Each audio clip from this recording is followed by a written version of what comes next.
ముగిద్దాం. పరిసరం అనేసరికి ఇవి సాధారణంగా ఒక శిశువు వయసులో 2 రకాల పరిసరాలు ఉంటాయి మనకి. జనన పూర్వ పరిసరాలు అంటాము, జననాంతర పరిసరాలు అని పిలుస్తాం. జననాంతర పరిసరాలు. సో నిన్నటి క్లాస్ చెప్పలేదు కాబట్టి దాన్ని కొనసాగింపుగా చెప్తున్నామని చెప్పుకోండి. ఓకేనా? ఓకే, పరిసరాలు అనేవి 2 రకాలుగా ఉంటాయి. జనన పూర్వ అంటే తల్లి గర్భంలో ఉండే 9 నెలల వరకు ఉండేటటువంటి పరిసరాలని మనం జనన పూర్వ పరిసరాలు అని పిలుస్తాము. జన్మించిన తర్వాత ఉండే పరిసరాలను జననాంతర పరిసరాలు అని పిలుస్తాము. ఇక్కడ మనకి జనన పూర్వ పరిసరాల్లో శిశువు ఎన్ని అంశాలలో సర్దుబాటు చేసుకుంటాడు అంటే 1 ఉష్ణోగ్రత, 2 ఆరోగ్యము, తల్లి ఆరోగ్యాన్ని సర్దుకోవడం, అండ్ తల్లి ఉద్వేగాల ప్రభావం ఉంటుంది. తల్లి ఉద్వేగాలు అండ్ అదేవిధంగా తల్లి తీసుకునే పోషకం, ఓకే, పౌష్టికాహారం అని పిలుస్తాం. ఇవన్నీ కూడాను ఏమవుతాయంటే పౌష్టిక ఆహారం. ఇవన్నీ కూడా ఏమవుతాయంటే జనన పూర్వ పరిసరాలను ప్రభావితం చేస్తాయి. ఓకేనా? జనన పూర్వ పరిసరాలను ప్రభావితం చేసేవి ఉష్ణోగ్రత, తల్లి ఆరోగ్యం, తల్లి ఉద్వేగాలు అండ్ తల్లి తీసుకునే పౌష్టికాహారం అనేది జనన పూర్వ పరిసరాలను ప్రభావితం చేస్తాయి. జననాంతరం తర్వాత పరిసరాలు ఏవి ప్రభావితం చేసే పరిసరాలు అంటే ఫస్ట్ వన్ ఫ్యామిలీ, కుటుంబం. సెకండ్ ఆప్షన్ వచ్చేసి పేరెంట్స్, తల్లిదండ్రులు. థర్డ్ ఆప్షన్కి వచ్చేసరికి సమవయస్కులు.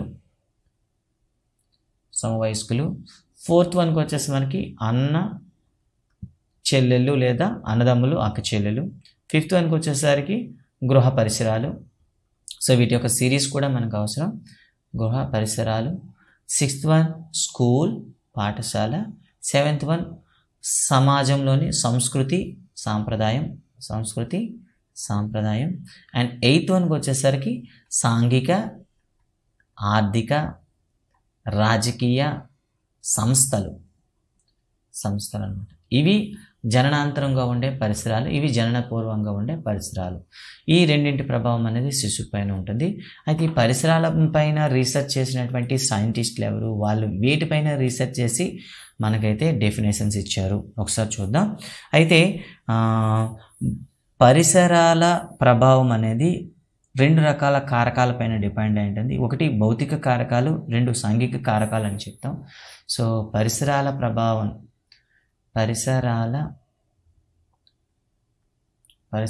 ప్రభావం అనేది 2 రకాల కారకాలపైన ఆధారపడి ఉంటుంది. 1 భౌతిక కారకాలు, 2 సాంఘిక కారకాలు అని చెప్తాం. ఇక్కడ సాంఘిక కారకాలు.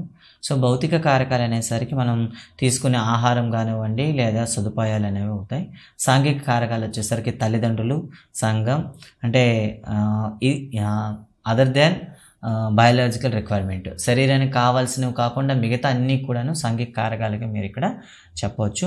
సో దీనిపైన డెఫినేషన్స్ ఏవైనా ఉన్నాయంటే ఫస్ట్ వన్ వుడ్వర్త్ డెఫినేషన్ మీకు కనిపిస్తుంది.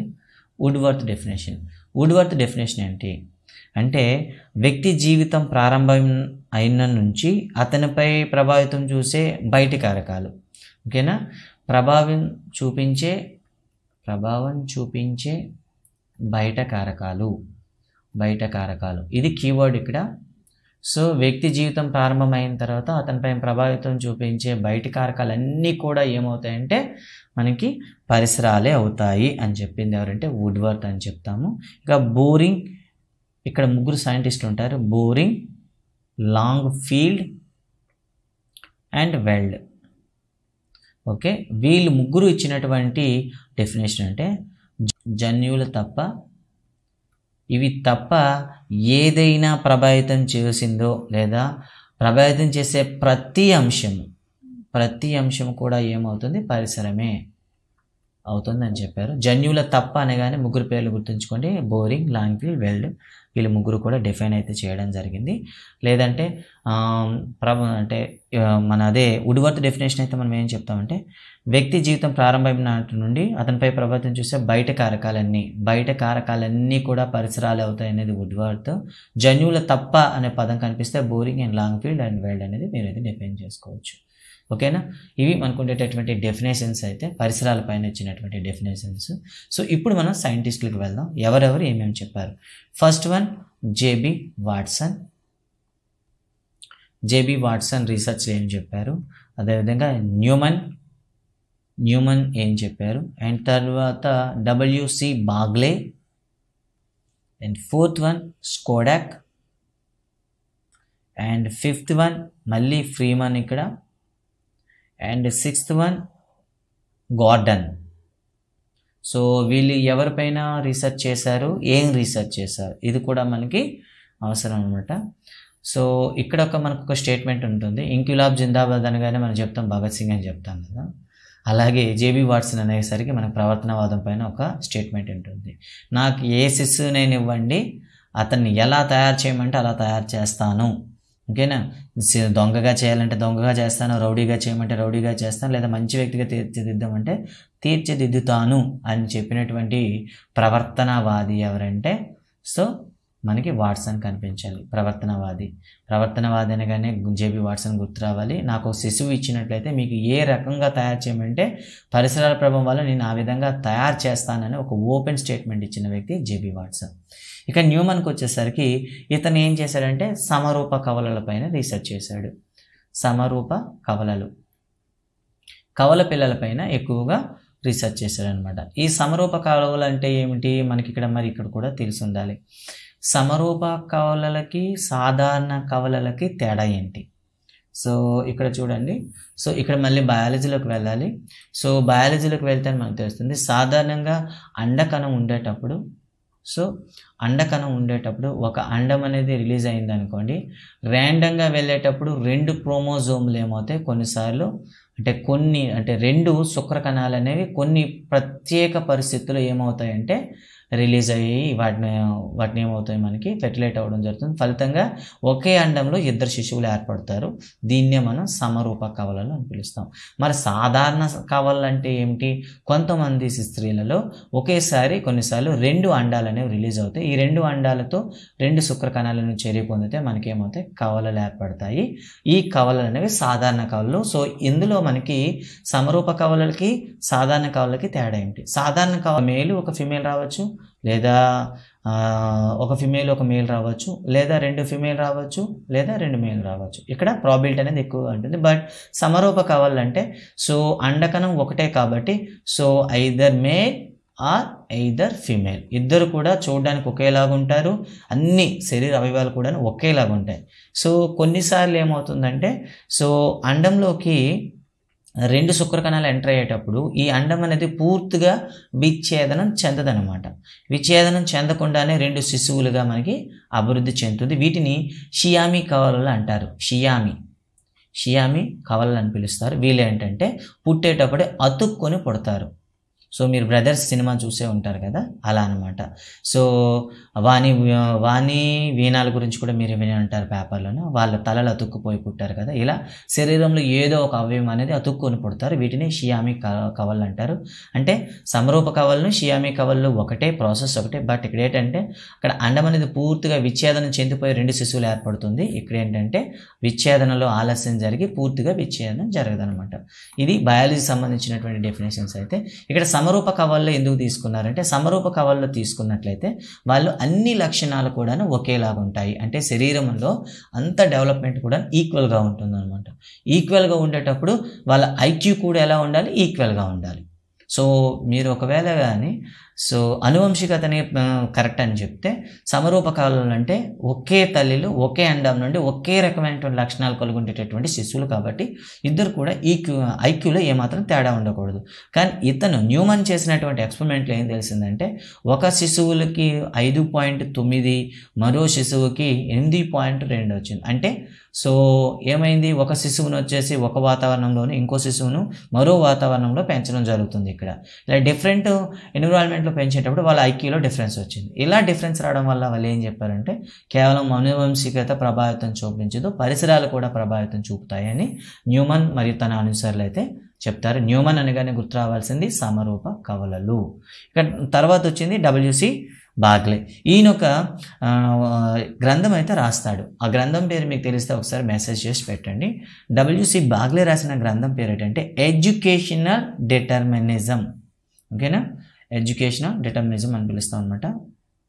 Educational determinism. డిటర్మినిజం ఈయన గ్రంథం రాయడం జరుగుతుంది. సో వ్యక్తుల వికాసానికి విద్యా అవకాశాలు, ఎస్ ఎడ్యుకేషనల్ డిటర్మినిజం అని పిలుస్తాం. సో వ్యక్తుల వికాసానికి పాఠశాలలు అలాగే ఉన్నతమైన వసతులు ఎక్కువగా ప్రభావితం చూపుతాయి. అంటే పాఠశాల అంటే ఇక్కడ ఏంటి, పరిసరము, అందుకే కుటుంబ పరిస్థితులు ఎక్కువగా ప్రభావితం చూపుతాయి అని చెప్తారనమాట. W.C. బాగ్లే తన యొక్క గ్రంథంలో చెప్పడం జరిగింది. సో దీన్ని బట్టి పరిసరాల ప్రభావం ఎక్కువ ఉంటుందని చెప్తారనమాట. ఇక స్కోడాక్ వచ్చేసరికి మనకి గుర్తు రావాల్సింది పెంపుడు శిశువు. సో స్కోడాక్ అనగానే పెంపుడు శిశువులపైన పరిశోధన చేస్తాడు. పరిశోధన చేసి అనువంశికత ప్రభావితం ఉండదు, పరిసరాల ప్రభావం ఉంటుంది. అంటే మనం అనాథ శరణాలయాలు అని చెప్తాం కదా, అనాథ శరణాలయాల్లో పెరిగినటువంటి పెంపుడు శిశువులను పరిశీలిస్తే అందరూ కూడా ఒకే ఐక్యూ అనేది రావడం జరుగుతుంది. సో నిదానం చూసుకుంటే వాళ్ళు ఒక్కొక్క తల్లిదండ్రుల నుండి ఒక్కో విధంగా వచ్చారు. సో తల్లిదండ్రుల లక్షణాల ప్రకారం ఐక్యూలో డిఫరెన్స్ రావాలి, బట్ పరిసరాల ప్రభావం వల్ల అందరూ కూడా దాదాపుగా ఈక్వల్గా రావడం అనేది జరుగుతుంది. సో ఇక్కడ మనకి హెరిడిటీ ఉండదని చెప్తాడంట. ఇక ఫ్రీమన్కి వచ్చేసరికి ఇక్కడ కూడా ఈయన సమరూప కవలపైనే రీసెర్చ్ చేస్తారు. ఆ సమరూప కవలల పేర్లు మనకు గుర్తుండాలి. ఒకటి మిల్డ్రెడ్, ఇంకొకటి రూత్. మిల్డ్రెడ్ అండ్ రూత్ అనే సమరూప కవలల్ని వేరువేరుగా పెంచి వాళ్ళ ఐక్యూ టెస్ట్ చేస్తాడు. వాళ్ళ ఐక్యూలో కూడా డిఫరెన్స్ రావడం జరుగుతుంది. ఫలితంగా ఏం చెప్తాడంటే పరిసరాల ప్రభావం ఉంటుందని చెప్తాడు. ఇక లాస్ట్ వన్ జిప్సీ. గార్డెన్ వచ్చేసరికి మనకు గుర్తు రావాల్సింది గార్డెన్ అనేసరికి జిప్సీ గుర్తు రావాలి. జిప్సీ అంటే పడవ నడిపే కుటుంబం అనమాట. ఓకే, పడవ నడిపే పిల్లలు అంటే జిప్సీ పిల్లలు అనమాట. పడవలు నడిపే కుటుంబాలని వంశాన్ని జిప్సీస్ ఫ్యామిలీస్ అంటారు. వాళ్ళ యొక్క పిల్లలపైన తను రీసెర్చ్ చేయడం అయితే జరిగిందనమాట. ఓకేనా. తర్వాత కొన్ని సినిమాలు అయితే మనకు వచ్చాయి. ఓకేనా. సాధారణంగా రోమ్ సామ్రాజ్యం నిర్మాతలు ఎవరు అంటూ చెప్తూ మనకైతే టెక్స్ట్ బుక్లో ఒక దగ్గర ఇవ్వడం జరిగింది. ఓకే, రోమన్ గ్రీస్ గురించి ఇవ్వడం జరిగిందనమాట. ఓకే, ఇక్కడ గుర్తుంచుకోండి ఒకసారి. స్కోడాక్ పెంపుడు శిశువుల పైన చేసేటప్పుడు ఐక్యూ డిఫరెన్స్ ఎంత అనేసరికి చూడండి. పెంపుడు శిశువులు చూసేటప్పుడు తల్లుల యొక్క ప్రజ్ఞా లబ్ధి అంటే తల్లి యొక్క ప్రజ్ఞాలబ్ధి 87.7 ఉండేటప్పుడు పిల్లల యొక్క ప్రజ్ఞాలబ్ధి తను విభిన్నమైన పరిసరాలు పెంచేటప్పుడు 116 రావడం జరుగుతుంది. సో ఇది మనకు అవసరం. స్కోడాడ్ పెంపుడు శిశువులు ఎక్స్పెరిమెంట్ చేసేటప్పుడు తల్లి ఐక్యూ ఎంత అంటే 87.7, పిల్లల యొక్క ఐక్యూ ఎంత అంటే 116 అనమాట. ఓకే, ఫ్రీమన్ వచ్చేసరికి Mildred and Ruth. W.C. Bagley వస్తే ఎడ్యుకేషనల్ డిటర్మినింగ్స్ అని గుర్తు రావాలి. విద్యా అవకాశాల్లో పాఠశాల ప్రభావం ఉంటుందని చెప్తాడు. ఇక గార్డెన్కి వచ్చేసరికి జిప్సీ ఫ్యామిలీ పైన తను ఎక్స్పెరిమెంట్ అయితే చేస్తారనమాట. సో ఫైనల్గా ఈ మొత్తం ఈ ప్రవర్తనవాదులు అదేవిధంగా అనువంశికతవాదుల్ని సంధానపరిచిన వ్యక్తి ఎవరు, ఇద్దరిని కలిపిన వ్యక్తి ఎవరంటే వుడ్వర్త్ అనమాట. వుడ్వర్త్ ఏం చెప్తాడంటే వికాసం అనేది అనువంశికత పరిసరాల చూసారా అనువంశికత పరిసరాల సమిష్టి ఫలితము అని ఇద్దరిని కూడా సంధానకర్త ఎవరంటే వుడ్వర్త్ గుర్తుంచుకోవాలి. ఓకేనా. వుడ్వర్త్ అనగానే సంధానకర్త ప్రవర్తనవాదుల్ని అదేవిధంగా అనువంశికతవాదుల్ని ఇద్దరిని కూడా సమైక్యం పరిచింది ఎవరంటే మనం వుడ్వర్త్ గుర్తుంచుకోవాలి. సో ఇవి మనకు ఉండేటటువంటి పరిసరాలకు సంబంధించినటువంటి ముఖ్యమైన లక్షణాలు. సో వీటిపైన క్వశ్చన్స్ అయితే అడగడానికి ఉంటుంది. సో ఇక్కడ ఒక వర్డ్ అయితే వదిలేశాను. జేబీ వాట్సన్ ఎంతమంది పిల్లల్ని అడిగాడు, మీకు ఏ విధంగా కావాలంటే ఆ విధంగా తయారు చేసి ఇస్తానని చెప్తాడు అనమాట. గుర్తుంచుకోండి. సో జేబీ వాట్సన్ ఛాలెంజింగ్లో ఎంతమంది పిల్లల్ని అడిగాడంటే 12 మంది. నాకు 12 మంది పిల్లలు ఇవ్వండి, మీకు ఏ విధంగా కావాలంటే ఆ విధంగా తయారు చేస్తానని చెప్తాడనమాట. ఇక తర్వాత వచ్చేసరికి కొన్ని ఫ్యామిలీస్ గురించి అయితే మనకి టెక్స్ట్ బుక్లో ఇవ్వడం జరిగింది. రోమన్ సామ్రాజ్య నిర్మాతలు ఎవరంటే రోమిలస్ అండ్ రీమస్. సో వీళ్ళు పుట్టుకుని ఎలా ఎక్కడ పెరుగుతారంటే తోడేళ్లతో కలిసి పెరుగుతారనమాట. మనం జంగిల్ బుక్లో చూసినప్పుడు ఏ విధంగా అయితే అడవిలో పెరుగుంటాడో అలా వీళ్ళు తోడేళ్లతో పెరగడం వల్ల ఆ తోడేళ్ల లక్షణాలతో ఏమవుతుంది, తోడేళ్ల ప్రవర్తన కలిగి ఉంటారు అని చరిత్రలో అయితే చెప్పడం జరిగింది. రోమన్ సామ్రాజ్య స్థాపకులైనటువంటి రోమిలస్ అండ్ రీమస్ అనమాట. అలాగే మనకు బెంగాల్లో ఉండేటప్పుడు ఒక కవల పిల్లల గురించి చెప్పడం జరుగుతుంది. 1920లో తోడేళ్ల మధ్యన 2 అమ్మాయిలు అయితే పెరుగుతారు. అమ్మాయిల పేర్లు అమల, కమల. సో అమల అండ్ కమల వీళ్ళిద్దరు కూడాను మనకు బెంగాల్ అడవుల్లో తోడేళ్ళ మధ్యన పెరగడం వల్ల వీళ్ళు మ్యాక్సిమం తోడేళ్ళలాగే ప్రవర్తిస్తారనమాట. సో ఈ కారణం ఏంటంటే పరిసరాల ప్రభావం ఎక్కువగా ఉంటుంది అని చెప్పడం అనమాట. సో ఇది మనకి పరిసరాల ప్రభావానికి సంబంధించినటువంటి కీ పాయింట్స్ అనమాట. సో పరిసరాల ప్రభావం అనగానే ఫస్ట్ మనకు కావాల్సిన వ్యక్తి జేబీ వాట్సన్. నాకు 12 మంది శిశువులు ఇవ్వండి, మీకు ఏ విధంగా కావాలంటే ఆ విధంగా తయారు చేస్తాను శిశువుల్ని అని చెప్పింది జేబీ వాట్సన్. న్యూమాన్ అయితే సమరూప కవలలు 5.9, 8.2. డబ్ల్యూజీసీ బాగ్లే అయితే పాఠశాల వికాసానికి సహకరిస్తుంది. స్కోడాక్ అయితే పెంపుడు శిశువులు తల్లుల దగ్గర నుండి దూరంగా పెంచుతాడనమాట. తల్లి యొక్క ఐక్యూ 87.7 అయితే పిల్లల యొక్క ఐక్యూ అనేది 116 ఉంటుంది. ఇది న్యూ టెక్స్ట్ బుక్లో ఉంది. ఫ్రీమన్ అయితే మిల్డ్రెడ్ అండ్ రూల్ అనే సమరూప కవలలు. గోర్డన్ అయితే జిప్సీ పడవ నడిపే వంశస్థుల పిల్లల పైన. అండ్ రోమిలస్ రీమస్ అనేవాళ్ళు రోమన్ స్థాపకులు, తోడేళ్ల మధ్య పెరగడం. అండ్ 1920లో బెంగాల్లో అయితే అమలా కమలా, వీరి పేర్లు అయితే మీరు గుర్తుంచుకుంటారు. అండ్ నెక్స్ట్ వన్ ఇద్దరిని కూడా సంధానపరిచింది ఎవరంటే వుడ్వర్డ్. అనువంశికత పరిసరాల సమిష్టి ఫలితమే వికాసం అని చెప్పడం జరుగుతుంది అనమాట. ఓకే.